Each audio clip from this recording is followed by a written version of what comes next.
ನಿಮ್ಮ KMDC chairman ಸೇರಿದಂಗೆ sir ಸುಮಾರು ಜನ ದಾವಣಗೆರೆ ಚುನಾವಣೆ ನಡೀತಿರ್ಬೇಕಾದ್ರೆ ಕಾಶ್ಮೀರದಲ್ಲಿ ಟೂರಲ್ಲಿ ಇರ್ತಾರೆ, ಜಮೀರ್ ಅಹಮದ್ ಅವರು ಕೇರಳದಲ್ಲಿ ಇರ್ತಾರೆ.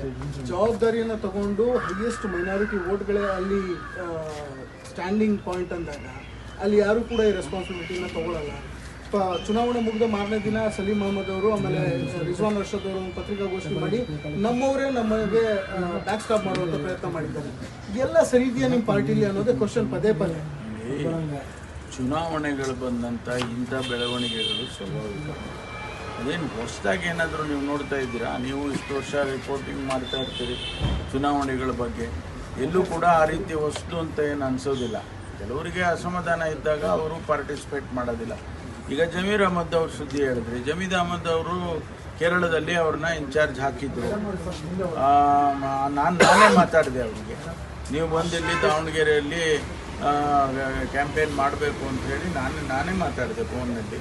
ಆಗ ಅವರು ಹೇಳಿದ್ದು, ಇದು ಯಾರು ನಮ್ಮ KC ವೇಣುಗೋಪಾಲ್ ಅವರು ಜನರಲ್ ಸೆಕ್ರೆಟರಿ ಅವರು ಸೂಚನೆ ಕೊಟ್ಟಿದ್ದಾರೆ, ಇದ್ದೇನೆ, ಅವ್ರು ಕಳಿಸ್ಕೊಟ್ರೆ ನಾನು ಬರ್ತೀನಿ ಅಂತ ಹೇಳಿ. ಆಮೇಲೆ ಮುಖ್ಯಮಂತ್ರಿಗಳು ಮಾತಾಡಿದ ಮೇಲೆ ಬಾಗಲಕೋಟೆಯಲ್ಲಿ ನನ್ನ ಹೆದರಿಗೇನೆ ಮುಖ್ಯಮಂತ್ರಿಗಳು ಮಾತಾಡಿ ನೀನು ಬರಬೇಕಪ್ಪ, ಒಂದಿನ ಆದರೂ ಕನಿಷ್ಠ ಬಂದು ಹೋಗಲೇಬೇಕು ಅಂತ ಬಂದು ಅವರು ಅವರಿಗೆ ಗೊತ್ತಿರೋ ರೀತಿಯಲ್ಲಿ ಕ್ಯಾಂಪೇನ್, ಅವರೇನು ಸ್ಥಳೀಕರಲ್ಲದೇ ಇದ್ದರೂ ಕೂಡ ಅವರು ಮೈನಾರಿಟಿ ಸಚಿವರಿದ್ದಾರೆ, ಮುಖಂಡರಿದ್ದಾರೆ ಅಂತೇಳಿ ಬಂದು ಕ್ಯಾಂಪೇನ್ ಮಾಡಿ ಹೋಗಿದ್ದಾರೆ ಬಾಗಲಕೋಟೆಯಲ್ಲಿ ಮತ್ತು ದಾವಣಗೆರೆಯಲ್ಲಿ ಎರಡೂ ಕಡೆ.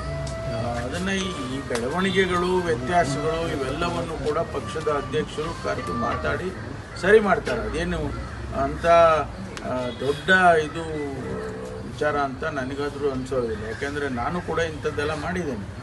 ಅಧ್ಯಕ್ಷನಾಗಿ ಇಂಥ ಸಂದರ್ಭ ಬಂದಾಗ ನಾವೆಲ್ಲರನ್ನೂ ಕರೆದು ಮಾತಾಡಿ ಸರಿ ಮಾಡ್ತಕ್ಕಂಥ ಕೆಲಸ ನಾನು ಮಾಡಿದ್ದೇನೆ. ಅದೇ ರೀತಿ ಅಧ್ಯಕ್ಷರು ಮಾಡ್ತಾರೆ. ಈ ವಿಡಿಯೋ ನಿಮಗೆ ಇಷ್ಟವಾದಲ್ಲಿ ಲೈಕ್ ಮಾಡಿ, ಶೇರ್ ಮಾಡಿ, ಸಬ್ಸ್ಕ್ರೈಬ್ ಮಾಡಿ.